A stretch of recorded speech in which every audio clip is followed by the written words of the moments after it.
नाजरीन अस्सलाम वालेकुम। IAD टुडे के खबरनामे में आपका खैर मकदम करते हैं। आइए बढ़ते हैं तफसीलात की तरफ। खादरिया इंटरनेशनल ऑर्गेनाइजेशन के हेडक्वार्टर्स सईद मंजिल खाजीपुरे में जोबली पोस्ट ऑफिस के ताउन से आधार कार्ड का एक कैंप मुनक्किद किया गया।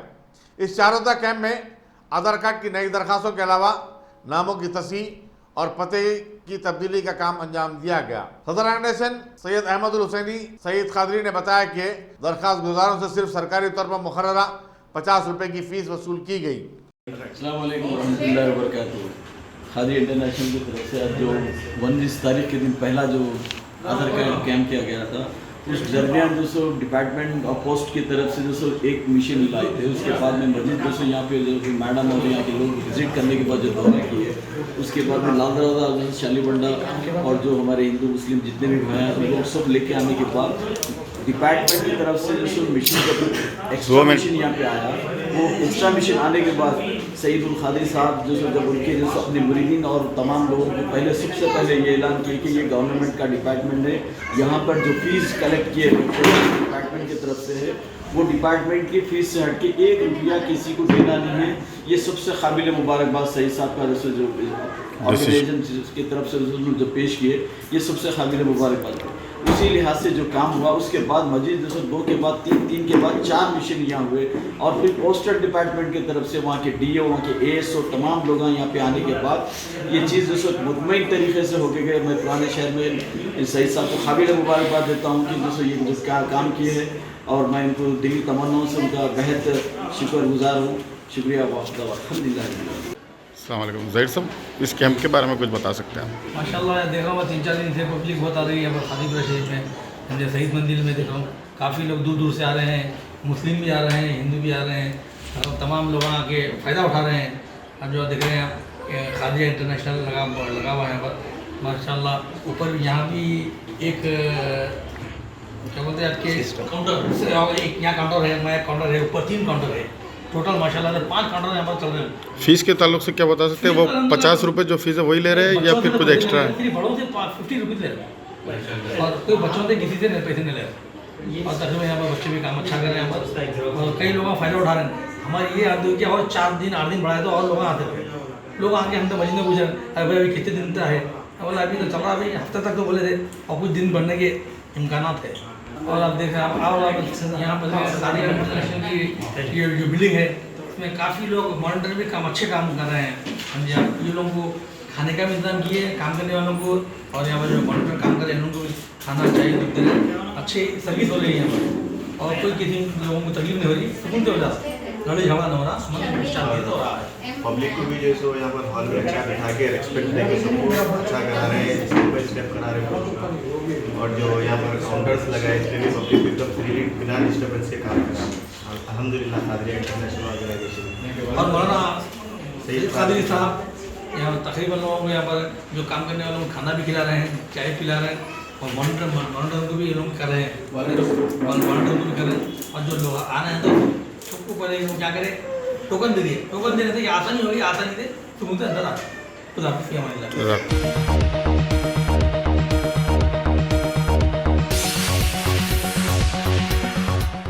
मजलिसी क़यादत मिर्ज़ा रहमत बेग ने आज बल्दी हुकाम से बेदरवाड़ी बेगम बाजार में कचरे की कुंडी की बहाली की नुमाइंदगी की। बताया जाता है कि एक मकामी ताजर ने अपने मकान की तामीर के बाद उसके रूबरू ज़माने से रखी गई कचरे की कुंडी को हटवा दिया, जिससे मकामी अवाम को सख्त तकालीफ का सामना करना पड़ा है। सदर मोहतरम नक़ीब मिल्लत अलहाज बैरिस्टर असदुद्दीन अवैसी साहब की हिदायत के ऊपर मैं बल्दिया कमिश्नर लोकेश साहब से मिला हूँ, जो कि गोशामहल असम्बली एरिया के बेगम बाज़ार में नगार खाने के पास बेगम बाज़ार नगार खाने के पास जो कि कई सालों से डस्टबिन कचरे का था, वो डस्टबिन को हटा दिया गया वहाँ से और वहाँ के मुकामी लोग सदर मोहतरम को भी कंप्लेंट करे हैं, जो कि ऑफिसर्स वो जो घर बनाने वाले जो बिल्डर है, बिल्डर से कुछ पैसे ले लेके हटा दिए बोल के सदर मोहतरम की हिदायत के ऊपर हम आज आके कमिश्नर साहब से मिले और कमिश्नर साहब ने कहा है कि मैं जल्द से जल्द जो डस्टबिन जहाँ था वहाँ पर लगाने लगेंगे बोल के बोले। दूसरी चीज़ वहाँ पर क्या हो रही, जो कचरा ओपन प्लेस जो बनने के वजह से गंदगी होकर कई लोगों को बीमारियां भी हो रहे वहाँ पर। उस ताल्लुक से भी कमिश्नर साहब को बताया गया। जल्द से जल्द कमिश्नर साहब ने बोला है कि हम बराबर जहाँ डस्टबिन था वहाँ पर डालेंगे। आज गोशामहल विधानसभा क्षेत्र के टीआरएस पार्टी तथा एमआईएम पार्टी के हम नेतागण तथा कार्यकर्ता हमारे क्षेत्र में गोशामहल विधानसभा क्षेत्र की जो पब्लिक की जन समस्याएँ हैं उन समस्याओं को लेकर एक ज्ञापन के साथ हमने आज हमारे जीएचएमसी कमिश्नर साहब को एक ज्ञापन दिया और उसके साथ भी हमारे डिप्टी मेयर साहब को हमने हमारे क्षेत्र में जो जनता की समस्याएं हैं उस समस्याओं का निदान निकालने के लिए एक मेमोरेंडम उनको दिया। खासकर हमारे क्षेत्र के बेगम बाज़ार म्यूनसिपल डिवीज़न में वहाँ की कचरा कुंडियाँ हो या वहाँ के रोड्स हो या वहाँ का वाटर प्रॉब्लम हो, सभी प्रॉब्लम्स का वहाँ पर सही समाधान नहीं निकल रहा है। हमने नीचे के ऑफिसर्स को तथा हमारे क्षेत्र के जो चुने हुए प्रतिनिधि हैं उन लोगों को भी हमने रिप्रेजेंटेशन दिया था, लेकिन कुछ हमारा काम नहीं हुआ। उसी सिलसिले में आज हमने यहाँ पे कमिश्नर साहब को और डिप्टी कमिश्नर साहब को जो मेमोरेंडम दिया वो लोगों ने हमको अच्छा रिस्पांस दे के अगले 2-4 दिन 8 दिनों में हमारी जो समस्याएं हैं उसका निदान करेंगे बोल के हम लोगों को आश्वासन दिया। और हम यही भरोसा करते हैं कि हमारे क्षेत्र का जो पब्लिक की समस्या है यथाशीघ्र सॉल्व होगी।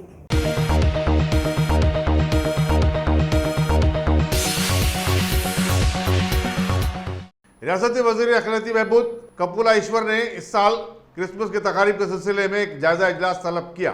उन्होंने बताया कि हुकूमत हमेशा की तरह इस साल भी ईसाई बरादरी के लिए ग्रैंड क्रिसमस डिनर का एहतमाम करेगी और गरीब ईसाइयों में मलबूसात का तोहफा पेश करेगी। इजलास में managing director Christian financial corporation और दूसरे अहदेदार शरीक थे।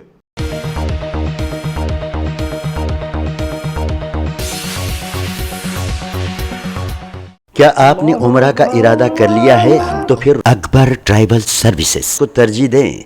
हज उम्रा करने वालों के लिए क्वालिटी सर्विस ऐसी कि आप मुद्दतों भुला ना पाएं और इंडिविजुअल्स की सहूलत भी। इंटरनेशनल और domestic air ticketing, visa endorsement, visit visa, immigration और पासपोर्ट ऑनलाइन की सहूलत भी दस्तयाब है। हर माह उम्रा के 2 ग्रुप्स रवाना होंगे। मक्के शरीफ और मदीने मुनव्वरा में बिल्कुल करीब क़याम, तीनों वक्तों पर हैदराबादी ग़िज़ाएं, लग्जरी होटल में क़याम, एसी बसें, ज़ियारतों की सहूलतें, आपके सफ़र से जुड़ी तमाम ज़रूरी उमूर की बेहतर से बेहतर खिदमात की पेशकश लिए। मैनेजिंग डायरेक्टर सैयद शाह मुजाहिद हुसैनी, अकबर ट्राइबल सर्विसेज, सालार जंग कॉम्प्लेक्स, दीवान जोड़ी, हैदराबाद।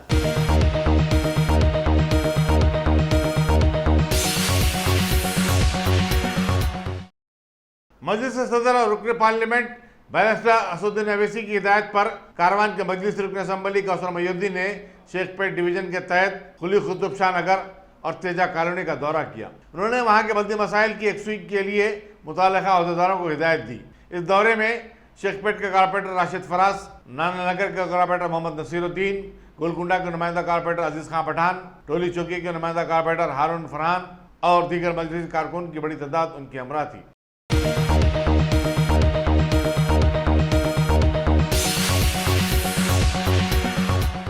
वज़ीर जंगलात इंदिरा किरण रेड्डी ने आज होटल ताज कृष्णा में जंगलात के तहफ़्फ़ुज़ और उसके फ़रोग़ से मुतालिक एक कौमी कॉन्फ्रेंस का इफ्तिताह किया। इसमें वज़ारत जंगलात और उससे मुतालिक इदारों के आलादार शरीक थे। कॉन्फ्रेंस में बायोडाइवर्सिटी और इकोसिस्टम पर सैर हासिल तकारीर की गई। Welcome to the conference on forest landscape restoration, developing strategies of global national commitment. I welcome to the dignitaries and forest officials, head of the land departments, other stakeholders and media friends. I am extremely happy to share this occasion with all of you.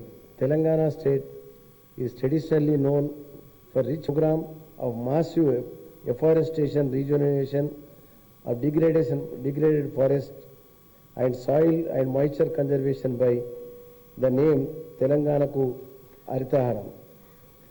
Launching a program is not big task but journey towards achievement and reaching the objective is a great thing.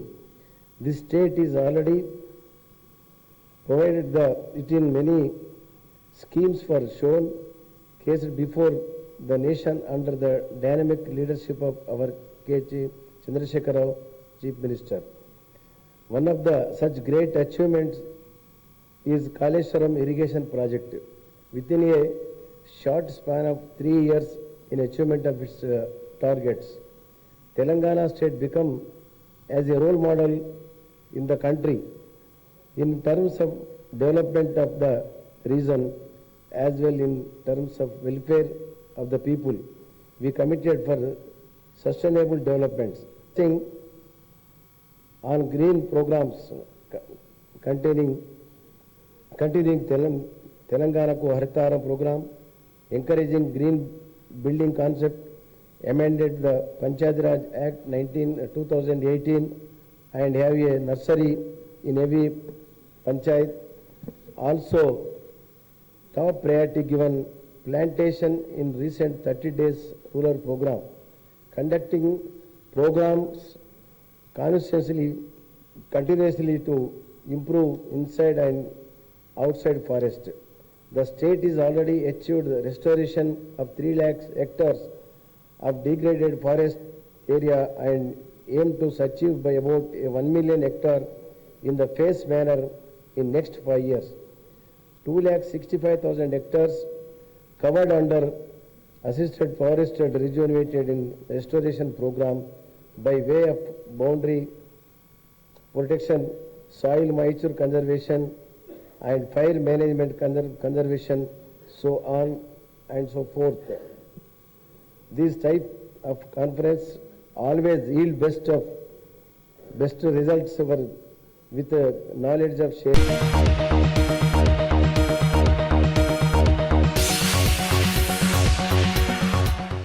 रियासती वज़ीर tourism we Srinivas Gaur ने माहौलिया से मुतालिक एक 3 रोज़ा बैनुल-अक़वामी conference का इफ्तिताह किया। Managing director water works and sewerage board Dana Kishore, सदरनशीन engineers institute of Telangana state Rameshwar Rao और दूसरे भी इसमें शरीक थे।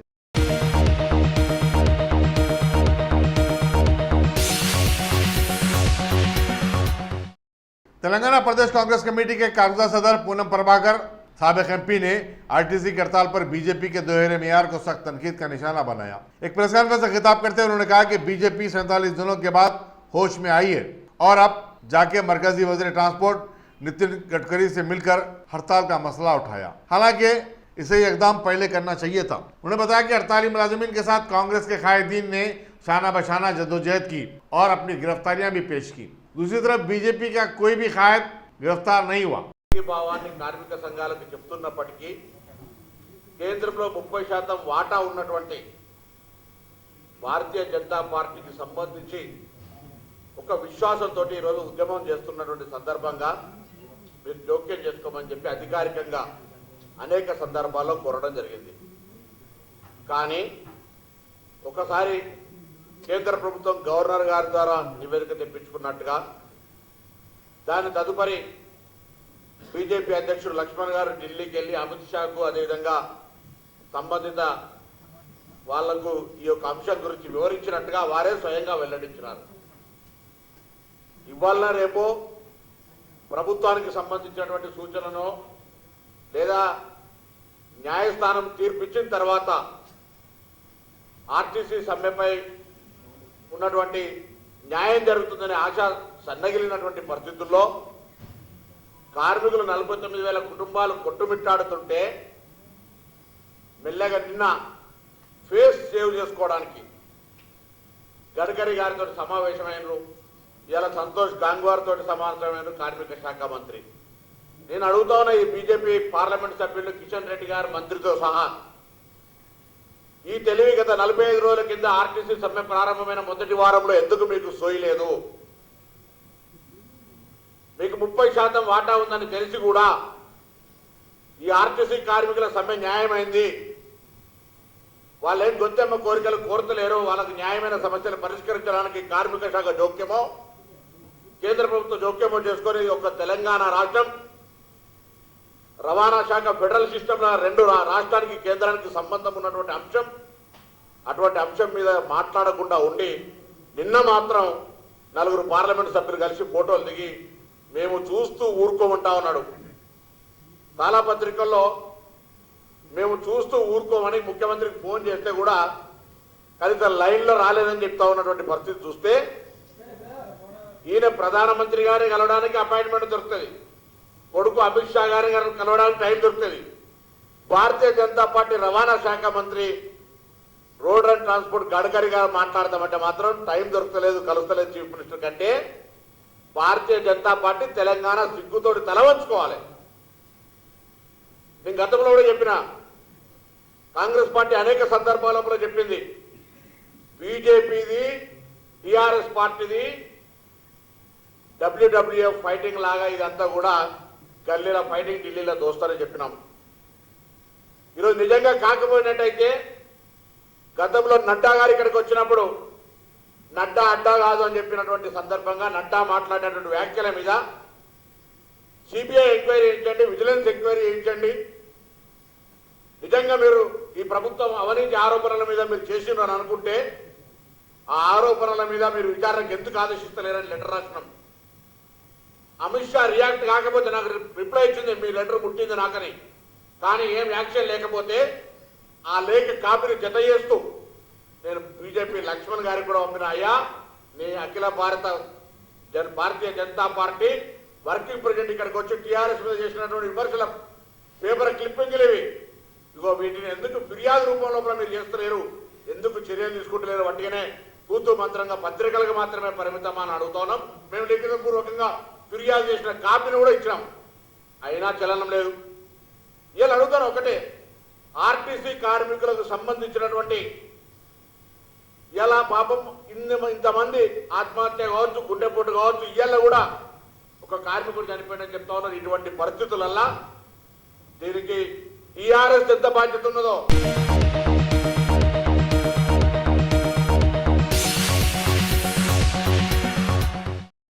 कांग्रेस के साबिक रुकन असम्बली टी संपत कुमार ने कहा कि रियासती हुकूमत आरटीसी की हड़ताल को खत्म करने में अदम दिलचस्पी का इजहार कर रही है। गांधी भवन में एक प्रेस कॉन्फ्रेंस से खिताब करते हुए उन्होंने कहा कि जो मुलाजिमीन गैर मशरूत तौर पर अपनी ड्यूटी पर रुजू बकार होना चाहते हैं उन्हें इसकी इजाज़त नहीं दी जा रही है। संपत कुमार ने कहा कि इस तरह की हुकूमत मुल्क में पहली मरतबा देखी जा रही है कि जहां अपने मुलाजिमीन को काम करने से रोका जा रहा है। उन्होंने कहा कि चीफ मिनिस्टर चंद्रशेखर राव खुद को किसानों का मसीहा बताते हैं, लेकिन वो किसानों के मसाइल को सुनने समझने के लिए वक्त देने के लिए तैयार नहीं है। ఒక విపత్తు దాపురించింది తెలంగాణ రాష్ట్రంలో అన్నటువంటి అభిప్రాయానికి తెలంగాణ రాష్ట్ర కాంగ్రెస్ పార్టీ వచ్చింది. ఏ రకంగా అంటే ఈరోజు ప్రజాస్వామ్యం అంటేనే for the people, by the people, to the people అనుకునేటువంటి ప్రజాస్వామ్య వ్యవస్థ, ప్రజల కొరకు, ప్రజల చేత నిర్మింపబడ్డ, ఏర్పడ్డ, వాళ్ళ కొరకు పనిచేయవలసిన ప్రజాస్వామ్య వ్యవస్థను పూర్తిగా నిర్లక్ష్యంగా ప్రజాస్వామ్య విలువలు కానీ, ప్రజాస్వామ్య కట్టుబాట్లు కానీ, ప్రజాస్వామ్య పద్ధతులను కానీ తుంగలో తొక్కి తెలంగాణ రాష్ట్ర ప్రభుత్వము, అదేవిధంగా అధికారంలో ఉన్నటువంటి టీఆర్ఎస్ పార్టీ రాష్ట్రంలో ప్రజాస్వామ్యానికి ఒక పెద్ద విపత్తును తీసుకువచ్చింది ఈ రాష్ట్రంలో. దాని పరిణామాలు అన్ని వర్గాల్లో స్పష్టంగా కనబడతా ఉన్నాయన్న విషయాన్ని గుర్తు చేస్తా ఉన్నాం. ఈరోజు తెలంగాణ రాష్ట్రంలో ఉన్న అన్ని వర్గాలు, రైతులు కానీ, అటు రైతు బంధు లేక, ఇన్సూరెన్స్ లేక, రుణమాఫీ లేక, దేవుడు కనికరించి మంచి వర్షాలు ఇచ్చి నీరు వచ్చినా ప్రభుత్వం నుంచి రావాల్సినటువంటి అనేక ఇన్సెంటివ్స్ రాకపోవడం వల్ల రైతులందరూ కూడా, వ్యవసాయం అంతా కూడా కుంటుబడి ఇబ్బందుల్లో ఉంది. ఉద్యోగస్తులు టీఆర్సీ పేరు మీద దాగుడు మూతలు ఆడుతూ ఉంది సంవత్సరాల నుంచి. ఇక ఆర్టీసీ విషయానికి వస్తే గంట సేపు మాట్లాడినా ఇంతకుముందు చరిత్రలో ఎప్పుడు లేనంత దుర్మార్గమైన నియంతృత్వ అమానవీయ చర్య ఏదైనా ఉంది అంటే తెలంగాణ రాష్ట్ర ప్రభుత్వం ఆర్టీసీ మీద తీసుకున్నటువంటి చర్య దుర్మార్గం, దురదృష్టం. యువకులు విద్యార్థులకు వస్తే ఫీజు రీయింబర్స్మెంట్ రాక సర్టిఫికేట్లు లేక ఫర్దర్ ఎడ్యుకేషన్ కానీ ఎంప్లాయ్మెంట్కి పోలేక విద్యార్థులు, అదేవిధంగా ఉద్యోగాలు లేక నిరుద్యోగులు ఇబ్బంది పడతా ఉన్నారు. తెలంగాణ రాష్ట్రంలో పరిశ్రమలు పెద్ద ఎత్తున మూతపడే ఆర్థిక మాంద్యం పేరిట వాళ్లకు విడుదల చేయాల్సినటువంటి అనేక సబ్సిడీలు రిలీజ్ చేయకపోవడం వల్ల అనేక రంగాలకు సంబంధించిన పరిశ్రమలు మూతబడి వాటిల్లో పనిచేసే ఉద్యోగస్తులు నిరుద్యోగులై రోడ్డు పడ్డారు. ఈ రకంగా ఒక్కొక్క వ్యవస్థను చూస్తూ పోతే రైతులు కానీ, యువకులు కానీ, నిరుద్యోగులు కానీ, ఉద్యోగస్తులు కానీ, కార్మికులు కానీ అందరూ కూడా అవస్థ పడుతున్నటువంటి సందర్భంలో ప్రజాస్వామ్యంలో ముందే చెప్పినట్టు ప్రజల చేత ఎన్నుకోబడిన ప్రజాప్రతినిధులు కానీ, ప్రజల కొరకే ఎన్నుకోబడినటువంటి ప్రజాప్రతినిధులు కానీ, ప్రభుత్వాన్ని కానీ, సంబంధిత వ్యవస్థలను కానీ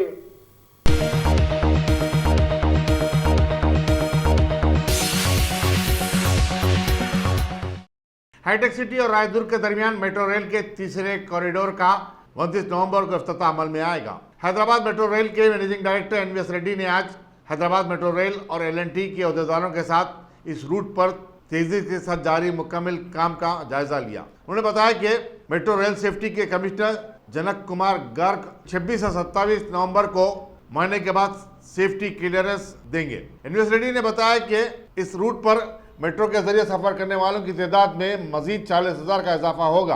बेशतर मुसाफिरीन आईटी और मल्टीनेशनल कंपनियों में काम करने वाले होंगे।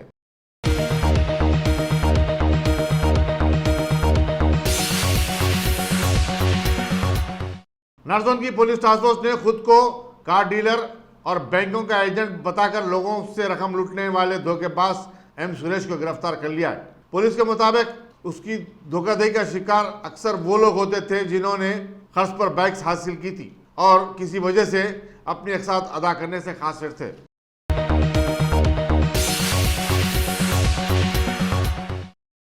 Top selection computers. अगर आप टेक्नोलॉजी के दौर में रहते हुए टेक्नोलॉजी से दूर हैं तो सोचिए मत, आइए एक बार खिदमत का मौका दीजिए। हमारे यहाँ branded computers Dell, HP, Lenovo, laptop accessories उम्दा क्वालिटी निहायती वाजबी दाम पर दस्तयाब है।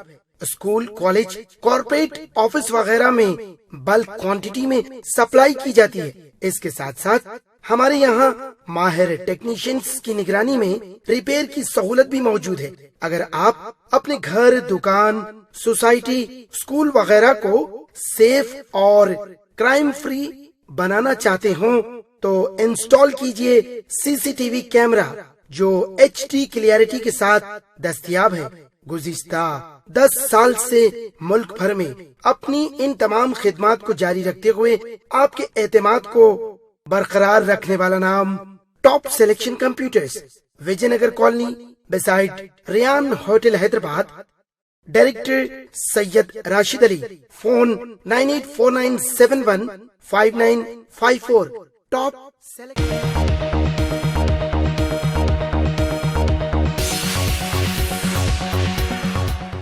कांग्रेस आई ने आज लोकसभा में अवामी शोबे के इदारों की हालत नज़ार पर तहरीक इल्तवा पेश की और मुबाहिस का मुतालबा किया।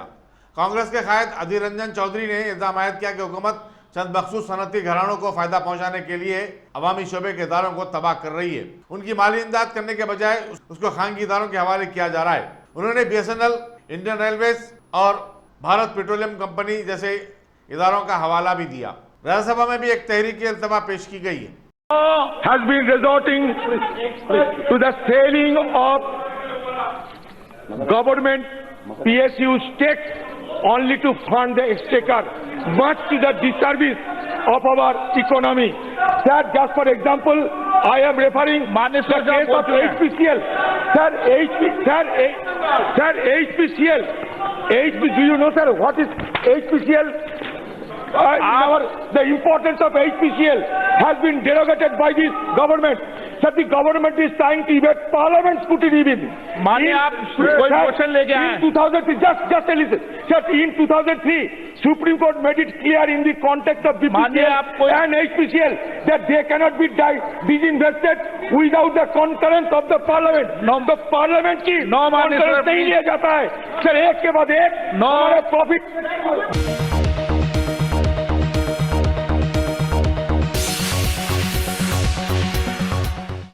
एनसीपी, कांग्रेस और दूसरी 6 हलीफ जमातों के दरमियान मशावरत में आज महाराष्ट्र के चीफ मिनिस्टर के ओहदे के लिए उद्धव ठाकरे के नाम पर इत्तेफाक राय पाया गया। शिवसेना के अरकान मुकर्ररा का इजलास आज सुबह मुनक्किद हुआ, जिसमें चीफ मिनिस्टर के सवाल पर कोई भी फैसला लेने का उद्धव ठाकरे को इख्तियार दे दिया गया। सेना के लीडर सुनील प्रभु ने सहीफे निगारों को यह बात बताई। कांग्रेस, एनसीपी और उनकी हलीफ जमातों के दरमियान बातचीत के बाद समाजवादी पार्टी के रियासती सदर अबू आसिम आजमी ने ऐसा ही बयान दिया। उन्होंने मीडिया को बताया कि तकरीबन तमाम लीडरों का ये ख्याल था कि उद्धव ठाकरे को ही चीफ मिनिस्टर बनना चाहिए। इसी दौरान शिवसेना, एनसीपी और कांग्रेस के सीनियर कायदीन आज शाम एक इजलास मुनक्किद करने वाले हैं, जिसमें हुकूमत साजी के बारे में खतई फैसला लिया जाएगा। इजलास में सब कुछ ठीक ठाक रहा तो नया इत्तेहाद आज ही गवर्नर DS कोश्यारी से मुलाकात करके हुकूमत बनाने का दावा पेश कर सकता है। शिवसेना के रुकने पार्लियामेंट संजय रावत ने चीफ मिनिस्टर के ओहदे के लिए उनकी उम्मीदवारी के बारे में ख्यास आ रहे को मुस्तरद कर दिया। उन्होंने बताया कि इस ओहदे के लिए बहुत जल्द फैसले से अखबार वालों को मुतला किया जाएगा। ये पूछे जाने पर कि बीजेपी चीफ मिनिस्टर का ओहदा पेश करे तो शिवसेना दोबारा बीजेपी के साथ हाथ मिला सकती है। संजय रावत ने कहा कि महाराष्ट्र की इज्जत नफ्स और विकार की लड़ाई है। अगर हमें लॉर्ड इंदिरा का ताज भी दे दिया जाए तो उसे कबूल नहीं किया जाएगा। बातचीत और हाथ मिलाने का वक्त गुजर चुका है।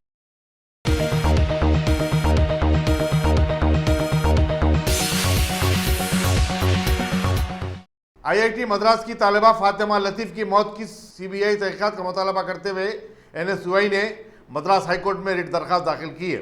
IIT के तलबा जो फातिमा के साथ इंसाफ का मुतालबा करते हुए मंगल से भूख हड़ताल कर रहे थे, उनके मुतालबात कबूल किए जाने के बाद अपनी भूख हड़ताल को ख़त्म कर दिया। तलबा का अहम मुतालबा था कि ज़हनी तौर पर दबाव और तनाव का शिकार तलबा की काउंसलिंग के लिए माहिरीन नफ्सियात पर मुश्तमिल एक पैनल तश्कील दिया जाए और फातिमा लतीफ़ के ख़ानदान वालों की तरफ से लगाए गए इल्ज़ामात की अंदरूनी तहकीकात करवाई जाए। फातिमा लतीफ़ के वालिद ने इल्ज़ाम आयद किया कि उनकी 19 साल लड़की के खुदकशी नोट में लिखा के प्रोफेसरों ने उसके मजहब को लेकर उसे हिरासा कर रहे थे। चेन्नई के पुलिस कमिश्नर AK विश्वनाथन ने बताया कि CBCID की खुसूसी टीम तश्कील दी गई है जो कैंपस के गेस्ट हाउस में प्रोफेसरों से पूछताछ कर रही है।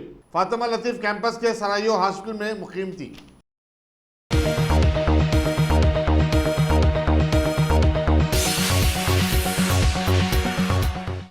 हिंदुस्तान और बांग्लादेश के दरमियान पहले day and night cricket test match का आज कलकत्ता के ईडन गार्डन में आगाज हो गया। इस मौके पर सरकर्दा सियासतदानों, स्पोर्ट्स की दुनिया के चमकते सितारे और हजारों की तादाद में शायकीन मौजूद थे।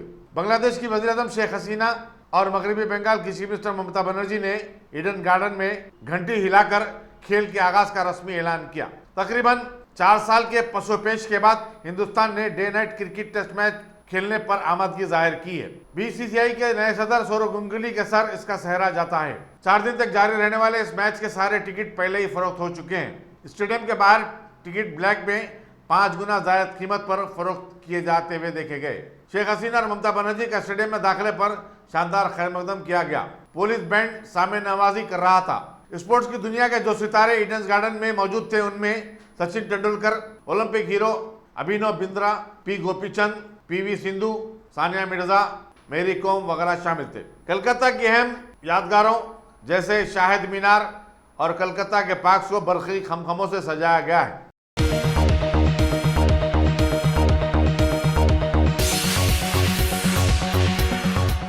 अगर आपने हमारे चैनल को सब्सक्राइब नहीं किया है तो आपको यहाँ सब्सक्राइब बटन दिख रहा है, उसे क्लिक करिए और सब्सक्राइब कीजिए और साथ ही साथ बेल आइकॉन को भी क्लिक करिएगा जिससे कि आपको ताज़ा अपडेट मिलते रहें।